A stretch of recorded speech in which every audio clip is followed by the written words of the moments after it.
أعوذ بالله من الشيطان الرجيم بسم الله الرحمن الرحيم والصلاة والسلام على أشرف المرسلين سيدنا محمد وعلى آله وأصحابه وسلم أما بعد السلام عليكم ورحمة الله تعالى وبركاته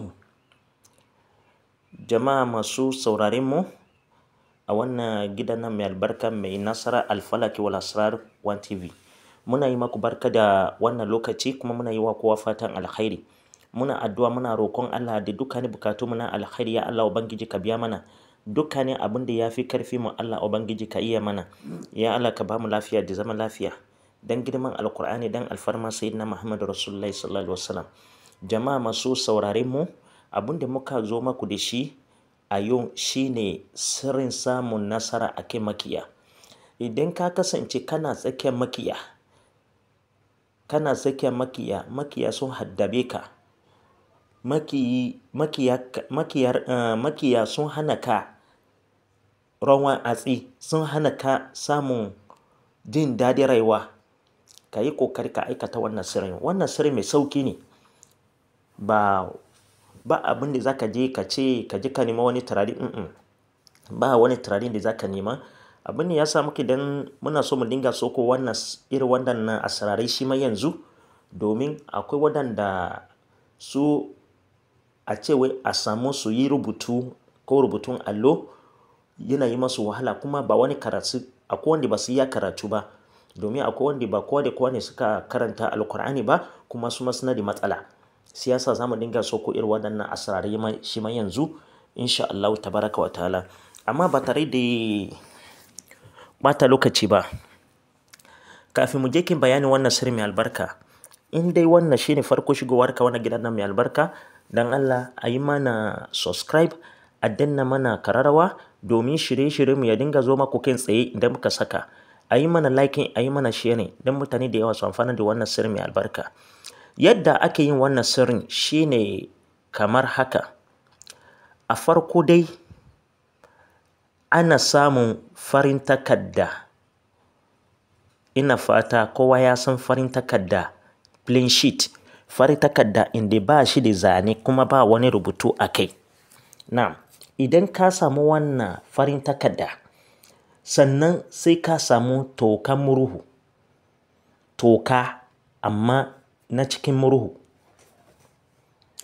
Idan ka samu wannan tokan sai ka tankaɗe tokan sosai. Idan ka tankaɗe shi babu wani gawayi ko wani datti a ciki. Idan ka tankaɗe wannan tokan shi ma sai ka ajiye shi a gefe, sannan sai ka samu gishiri ko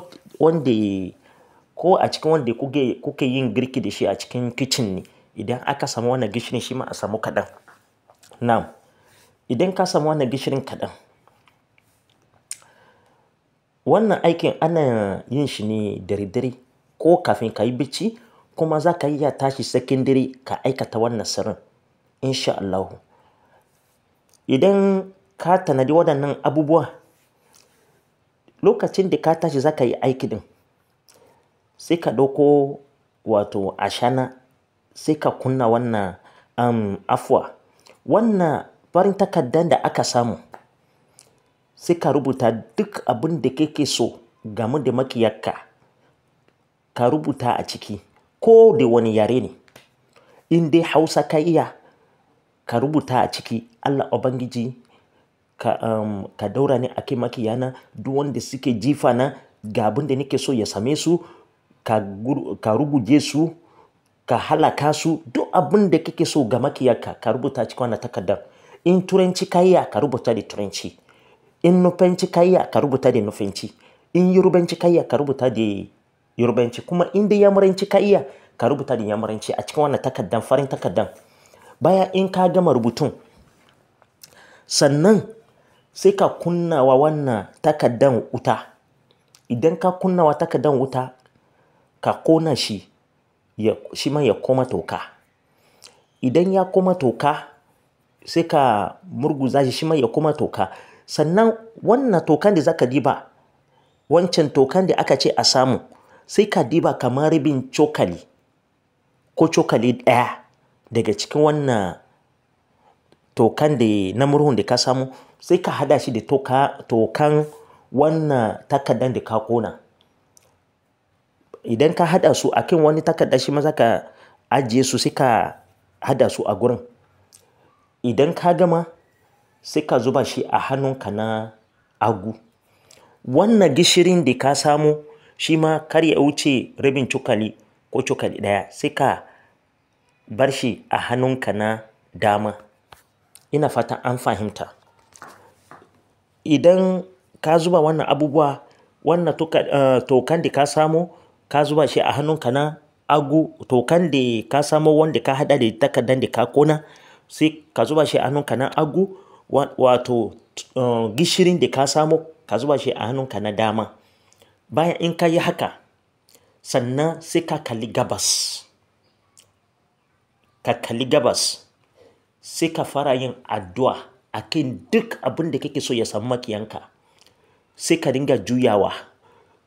Misali yanzu idan ka fuskanci gabas sai ka fara juyawa ta dama, ka je ka juya ka kara juya. Ba za ka dinga turning ne, ba wai za ka ringa tafiya ba. A waje ɗaya suke, kaman kana dan jujjuyawa haka, kana dan jujjuyawa, kana rant, kana turning rant.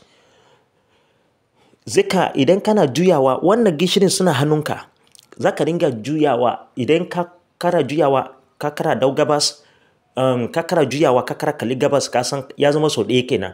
Haka za ka yi ta juyawa, za ka yi ta jujjuyawa har sau 7. Idan ka yi haka za ka ringa ji kamar kana jin jiri. Wannan ba wani abu ba ne. Idan ka jujjuya wannan za ka ringa ji kamar kana jin jiri. Idan kana jujjuyawa din nan kana yin addu'a.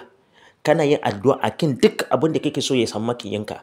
Idan ka gama yin wannan abun sai ka je waje. Dama a cikin daki ko a cikin gida dai za ka yi wannan abun ne.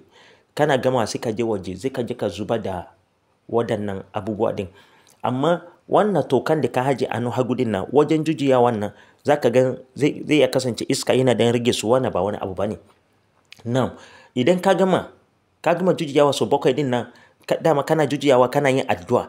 Kana juyawa din nan kana yin addu'a. A waje ɗaya za ka zauna, ba wai za ka dinga yin tafiya ba. Ba za ka yi motsi ba daga wajen da kake. Kawai juyawa, turning kawai za ka dinga yi.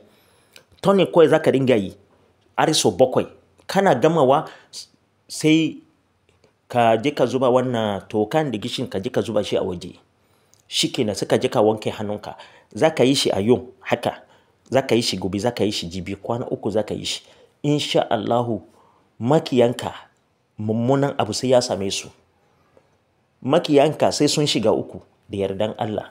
Wannan sirrin yana da kyau sosai. A je a aikata shi. Na san sai kun bada labari. Allah ya ba mu sa'adin nasara. A nan muka kawo ƙarshen bayanin wannan sirri mai albarka. In dai akwai abin da baka gane ko baka fahimta ba game da wannan sirrin, za ka iya tuntuɓar mu akan namba wayan mu, ko ka tura mana sako akan WhatsApp namba din mu dan neman ƙarin bayani. Kuma in dai wannan shine farko shigowar ka wannan gidan nan mai albarka, dan Allah ayi mana subscribe, a danna mana kararawa domin shirye-shirye mu ya dinga zo maku kai tsaye idan muka saka. Ayi mana liking, ayi mana sharing dan mutane da yawa su amfana da wannan sirri mai albarka. Allah ya ba mu sa'a kuma ya daura mu ake makiyan mu dan girman alqur'ani, dan alfarma sayyidina Muhammad rasulullahi sallallahu alaihi wasallam. Allahumma salli ala sayyidina Muhammad wa ala alihi wa ashabihi wa sallim. Assalamu alaikum wa rahmatullahi ta'ala wa barakatuhu.